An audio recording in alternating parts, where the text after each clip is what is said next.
What's going on? Welcome to Coffee with Ryan. And today, Freestyle Friday. Of course, we're just hanging out. There is no particular agenda. And I'm just going to be here for 30 minutes or so, and then I got to hop off. But let's see what happens today. Kind of in a weird mood this morning. Maybe we'll get into that. Let's just see if some people pop in here. Patience. No need to be in a hurry. No need to rush, to force, to push the river. Gotta wait for people to join. If you're just joining, leave a comment. How you doing? If you feel like it. I'm rewatching True Detective, which is a fantastic show. And I watched episode 1 with my buddy last night. I hadn't seen it in like 5 years. And wow, it's such a good show. It's almost one of those shows that you don't even want to watch it because that's how precious it is. You know what I mean? Let me pull something up here. I want to see. What's going on if you're just joining? How you doing? Today we're just hanging out, Q&A, comments. No agenda in particular. Hey, what's going on? A couple more joining here. How y'all doing today? Welcome. Coffee with Ryan. We're just letting some people crowd in here, and I was just talking about how I started rewatching True Detective, which is a fantastic show. I've talked about it on a live stream before. I started rewatching it. I haven't seen it in at least 5 years. My buddy and I watched episode 1 last night. It's a fantastic show. Hey, Shane, good to see you. What do you want to talk about today? I've got about 30 minutes, so I was thinking we could shoot the shit, maybe do some Q&A, some comments. Maybe you could share some things that you're learning in your life pertaining to the subject of self-improvement, philosophy, psychology, general insights on spirituality. Any of that stuff is absolutely game.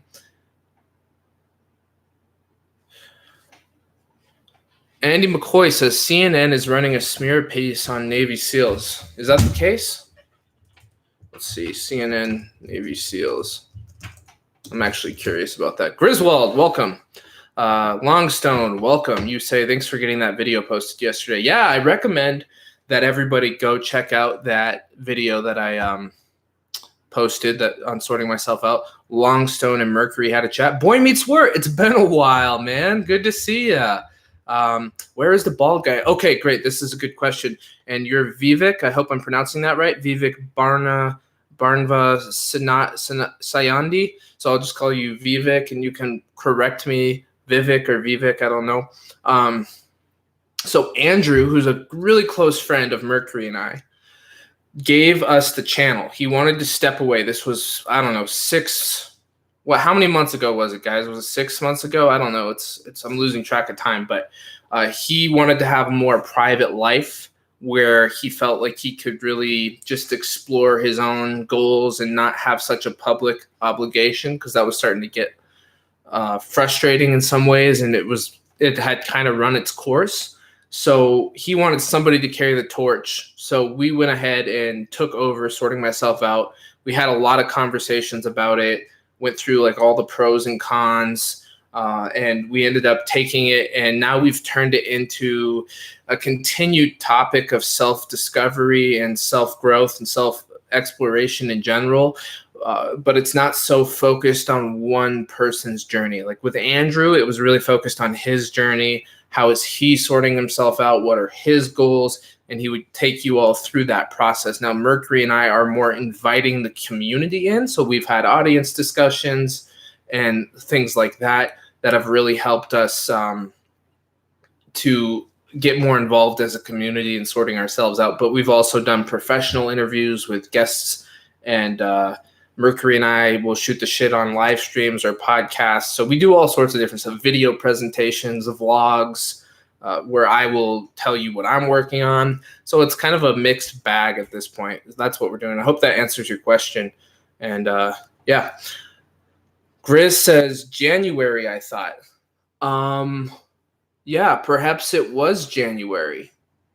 Jeez, it's been so long. I don't remember exactly when we started doing the channel. It's been a while. We've posted a lot of videos. I know that we've pumped out some good content, I think, or at least I'm not the one to say whether it's good or not, but I can say that's been a lot for us.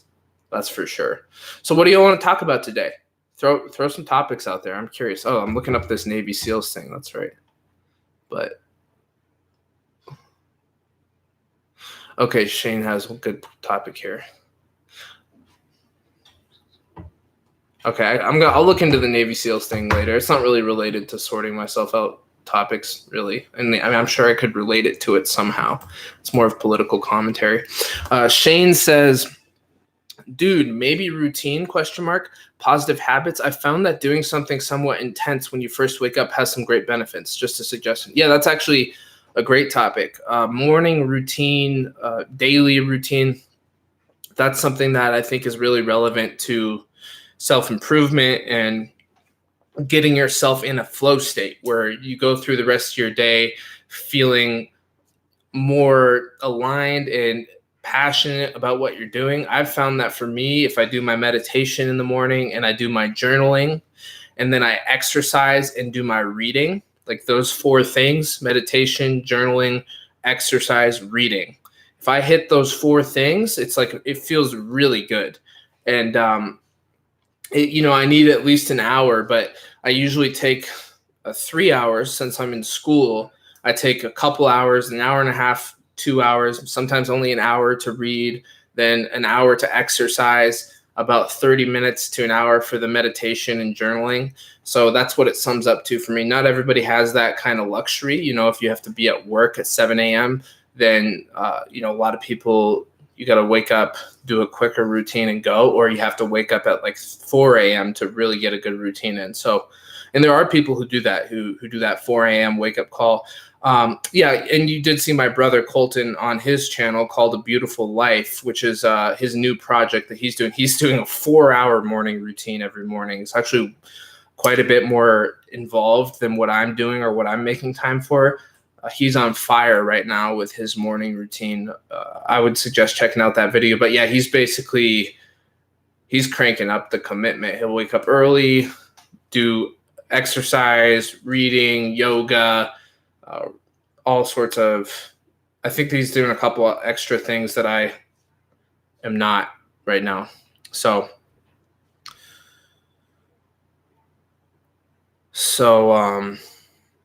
yeah, I think, well, the last thought on morning or just ritual, and then we might get more into it in a bit, is it does the one thing that I think you should know, if you don't know, of course, maybe you do know this, and I'm just preaching to the choir here, but your brain will change based on the rituals you do. So whatever activities that you're doing repetitively is going to enhance the probability that you live your life from that perspective.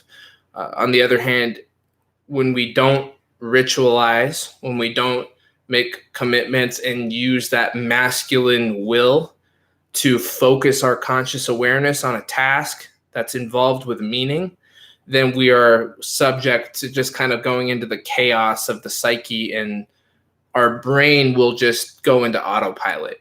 So we have to kind of find that balance between willpower and surrender. And that's what it's great for the morning routine. If you really focus your intention and really like pour yourself into it, really like commit to even starting like 15 minutes of committed journaling or meditation or exercise or anything like that, and then surrender and let go and see what happens. And you can build that up. So when you focus for a couple hours or an hour, and then you let go, and your brain just takes over and goes into a positive autopilot, because people forget often that autopilot works in both directions, right?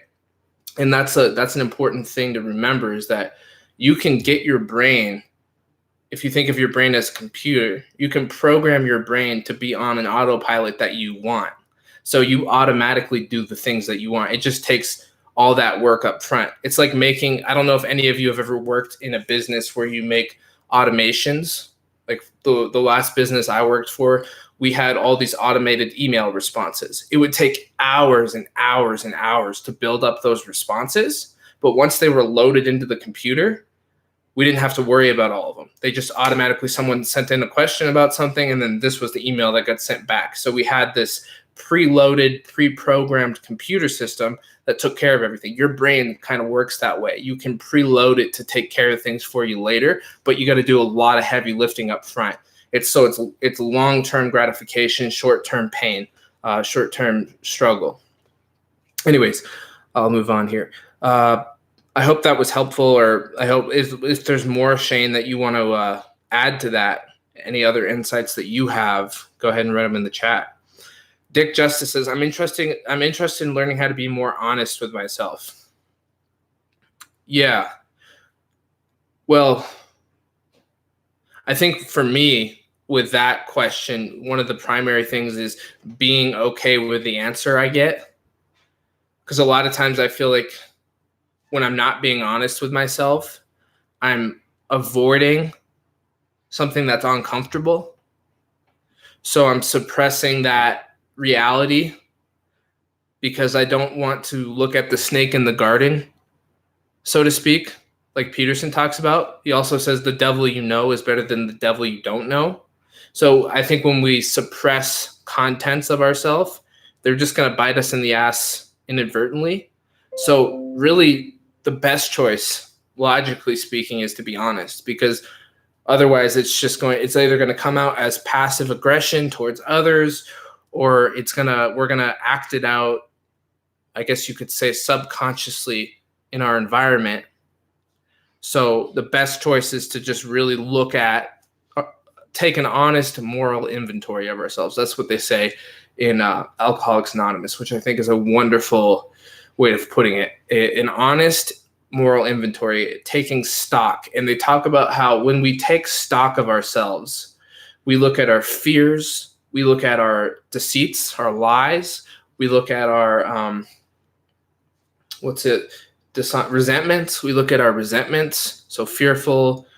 We look at our fears, dishonesty, resentments, and selfishness. Those are kind of the four things that we look at. Like, where are we constantly thinking about ourselves or doing things only based in self-interest? Where are we doing things based out of fear, or thinking out of fear, or being or acting out of fear? How are we deceiving ourselves or others? And where are we resentful? And so the thing about the honest moral inventory, they also say, don't go into a nihilistic, morbid self-reflection where you are beating yourself up. You want to look at it like, and they say this in the book, which I think is good, like you're taking stock of what you have in a grocery store. You're taking inventory of what you have and what you don't have. So you look at your canned goods, you look at your produce, you look at your meat, you look at everything. You look at all the meat, the resentments, the fears, the dishonesties, the selfishness, and you look at it like not as a judge of whether it's good or bad. You look at it as, what do we need? What are we missing? And if you can detach your emotional shame and your emotional reaction and just look at it like a friend, like Peterson says, treat yourself like someone you care about. So if you were looking at your friend's inventory morally, that you wanted the best for him, and let's just say your friend had some pretty shady stuff going on. He was kind of lying to his boss, and he was cheating on his girlfriend, and he was, on and on and on. You name it. You wouldn't necessarily want your friend to just beat the shit out of himself if you really wanted the best for your friend, if it's a true friend. You'd want him to take an honest moral inventory and figure out how to move forward in the best direction possible with the least amount of damage, but the most amount of productivity. So it would be painful to take that moral inventory, but it would also be worth it, because then you can get the things you need in your psychology. You can move on with the life that you need to live. So minimal necessary shame You know, you're going to feel some of it, but minimize it if you can, because there's a certain point where the shame just eats itself and you go on a circular dead end loop.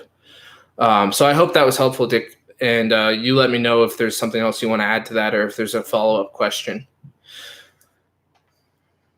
Grizz says, what do you think about the people who catch all your streams but don't hit the thumbs up? Is that what you mean? What do I think about them?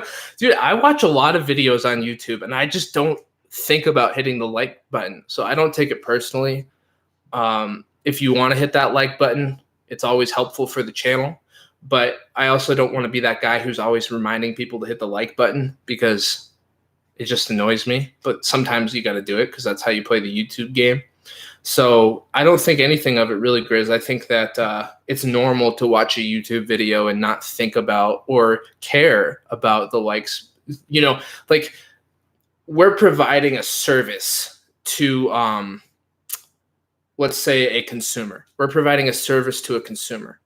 And of course, you know, we're not getting paid for doing this right now, but ideally one day we would be able to profit off of this. So as we're providing a service, it would be like, it's like when the pop-ups happen, like rate this app, and you're like, you dismiss it. You don't rate the app, right? A lot of people, because you're thinking, I don't want to rate your fucking app. It's like, yeah, I like the app. It's a fine app, but I don't feel like rating it. That's kind of how I look at the like button. It's like, if you feel like giving us a like, go ahead and give us a like, but it's not something that I expect or think is necessary. On the other hand, it's a little different, because once you get to know me personally and you've seen a lot of my streams and you feel like there's almost a friendship going on between us, or a kinship, or an affection, then it's different. Then it's like, oh, I want to support this guy because he's doing something and I appreciate him as a human being. But if it's just a product that you're consuming, then it's a whole different story. And I think for some people, podcasts, YouTube videos, they're just products they're consuming. They're just consuming something for their own entertainment. They're not doing it so that somebody else can benefit. You know what I mean? I mean, as selfish as that sounds, it's just entertaining yourself. That's human, right? Gloff says, what's up, brother? What's up, Gloff? Gris says, Gloff, good to see you. And Gloff reciprocates that. Boy Meets Wart says, cool idea about getting into a positive autopilot.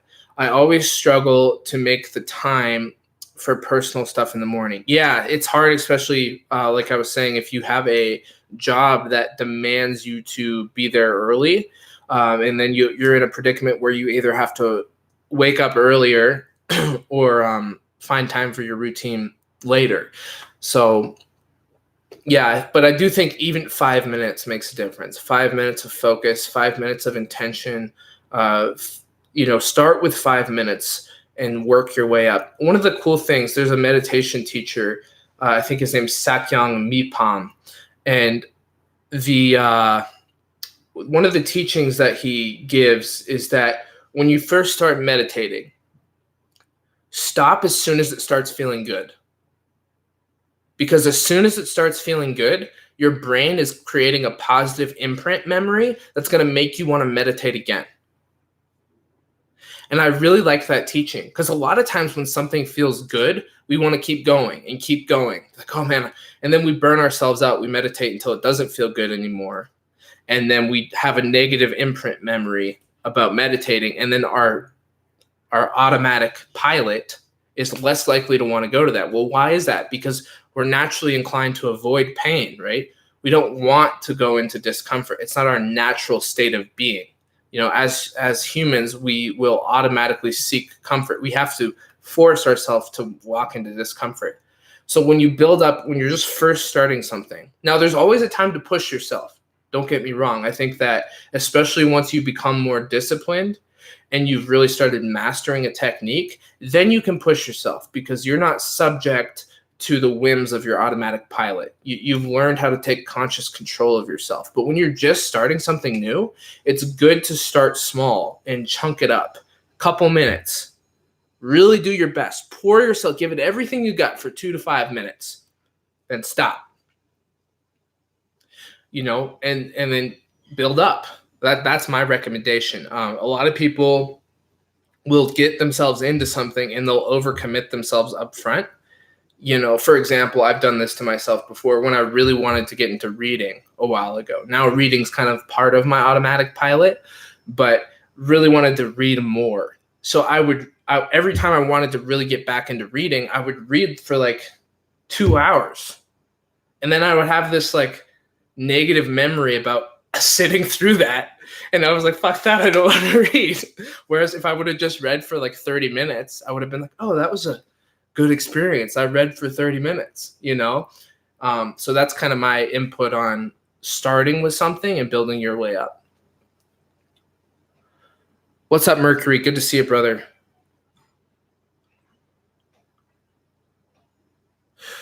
Griswold Grim says, what do you do with the resentment when you honestly resent it? Yeah, that's a good question. When the resentment isn't just a fabrication or a deflection where you're trying to avoid something, looking at something else, but you're honestly upset with someone.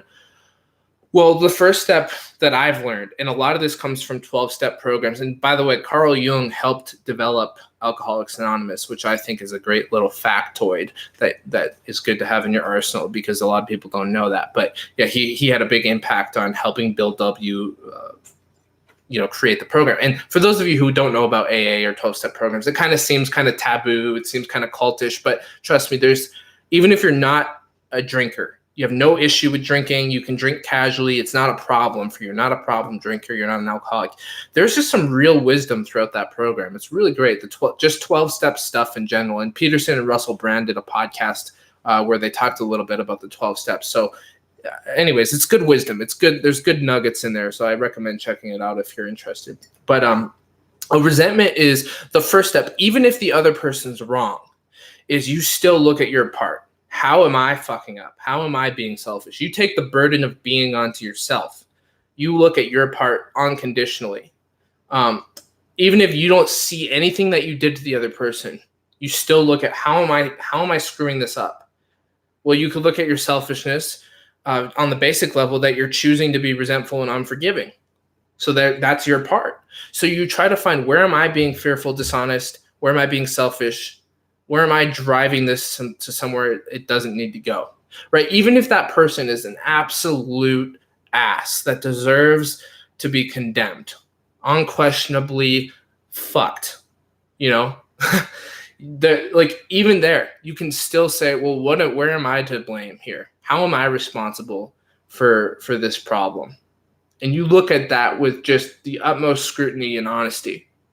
And then you take responsibility for that, and you do either a prayer or a meditation or some journaling to ask that resentment to be let go of and to see how you can be useful. So they talk about, what can I pack into the stream of life? What can I be?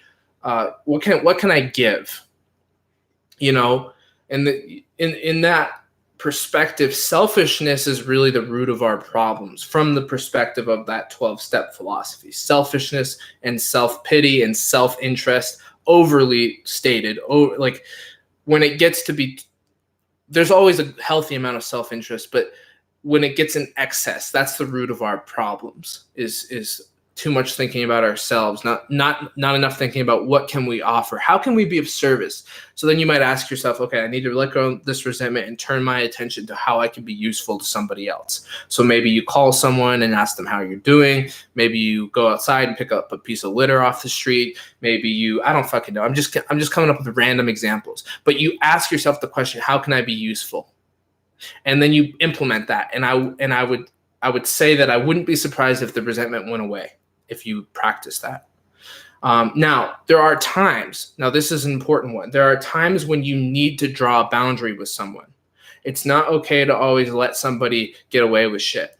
So you still have to take responsibility for your resentment, but it's also okay to tell somebody, and this has been my experience, just my experience in my life. So everybody has their own truth, right? But for me, everybody has their truth. I hate that. No, I don't hate it. I think it's true, but it's just so cliche. I think it's true. Everybody has their own way into life, their own experience and their own wisdom. But for me, coming into creating a boundary with someone's important, saying, hey, what you did there wasn't okay with me. I thought that it really crossed the line. and I need you to stop, or I need you to know that, or, whatever you have to say to draw a line with someone. Sometimes that's necessary. It's being assertive, it's being clear, but you can also balance that with taking care of your resentment.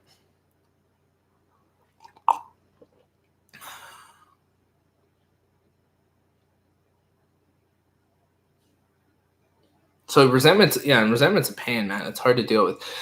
Dick Justice said that was helpful. Thanks, man. You're welcome. Dick Justice says, I'm going to download this shit and take notes later. Wow. Well, fantastic. I hope you get something out of that.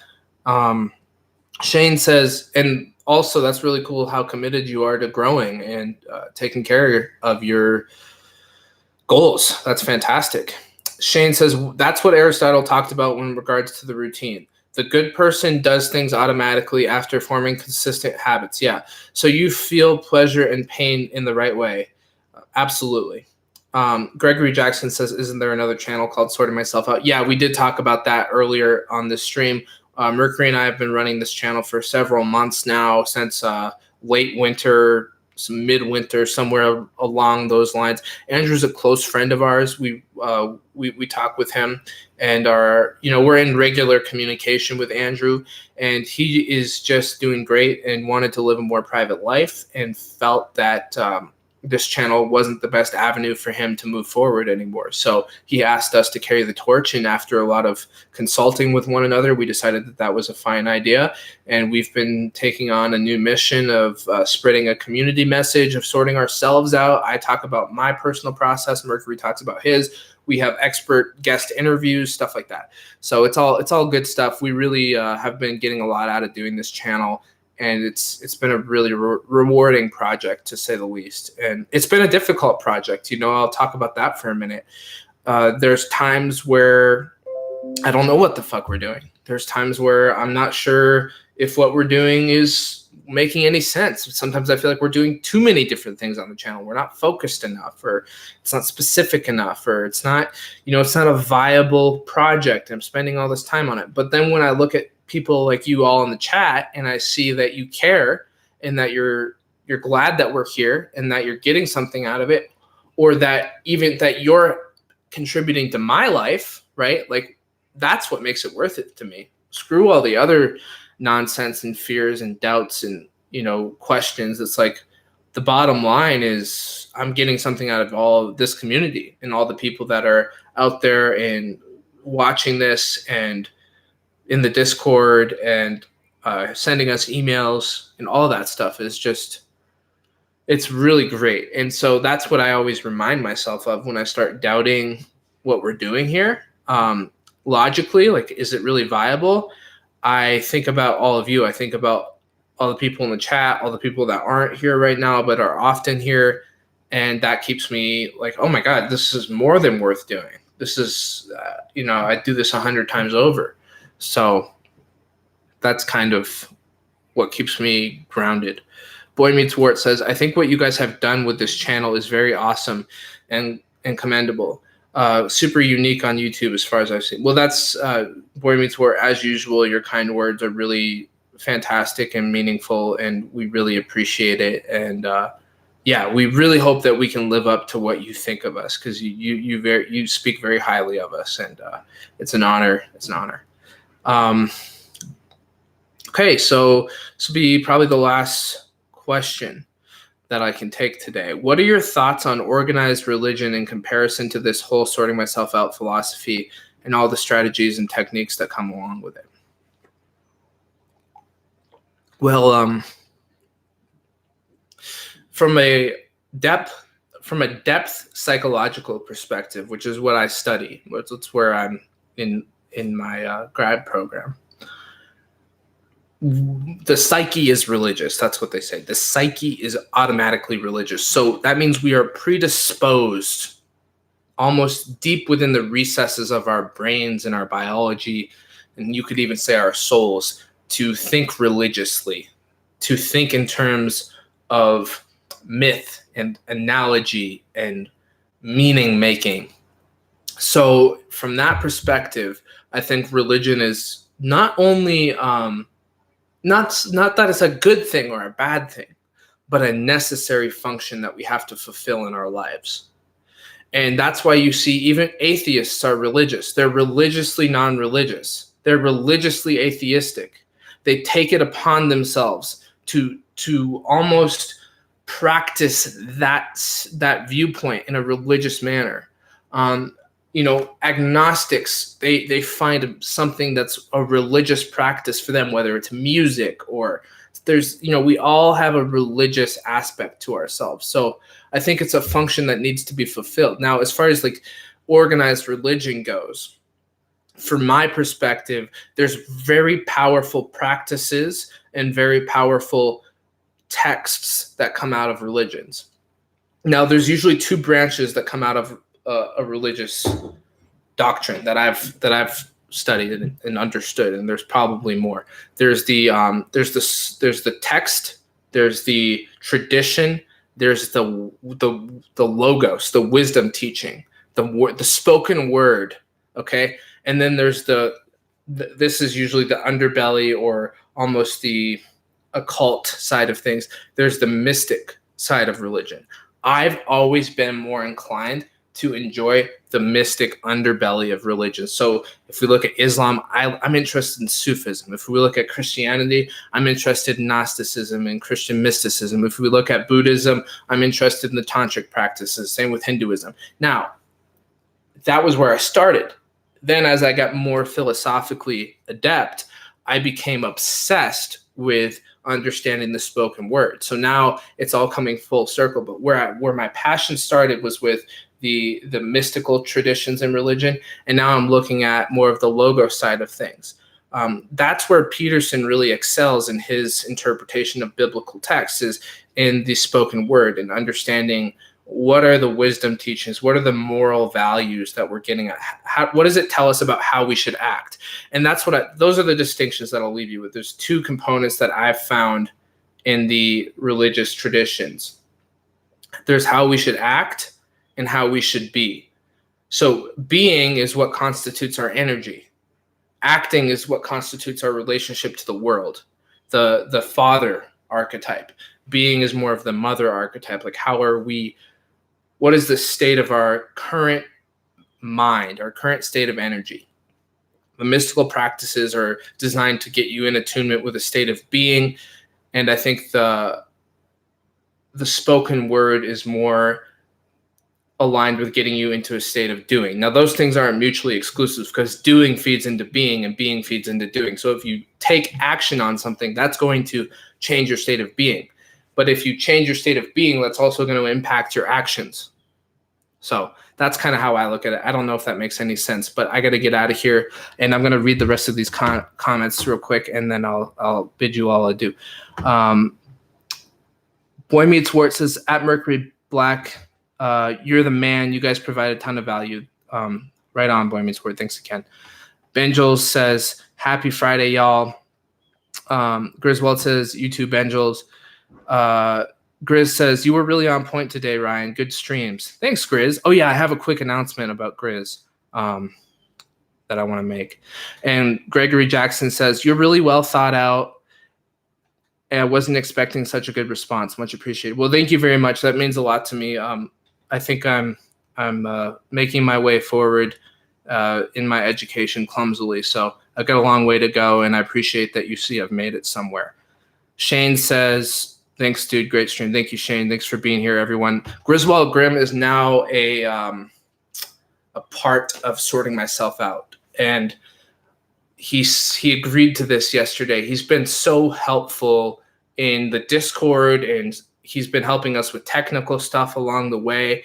And so he's volunteering to continue that, but he's going to hop into helping with some emails and some possibly going, we don't know how far it's going to go. We're really going to let him go at his own pace, but possibly getting involved with more administrative stuff, and even, potentially joining us on some streams and helping us pull up clips and things like that. We don't know where it's going to go yet, but Grizz is, we're really glad to have Grizz. He's just been fantastic. And thank you so much, Grizz, for all your support. It's been really meaningful. And so there's no like real defined role yet, but Grizz has agreed to be involved on that level. So you can consider Griswold Grimm a part of Sorting Myself Out, and we're really happy to announce that. So, and then the the Discord link Grizz just posted. Thank you, Grizz. We really appreciate that. All right, everyone, take it easy.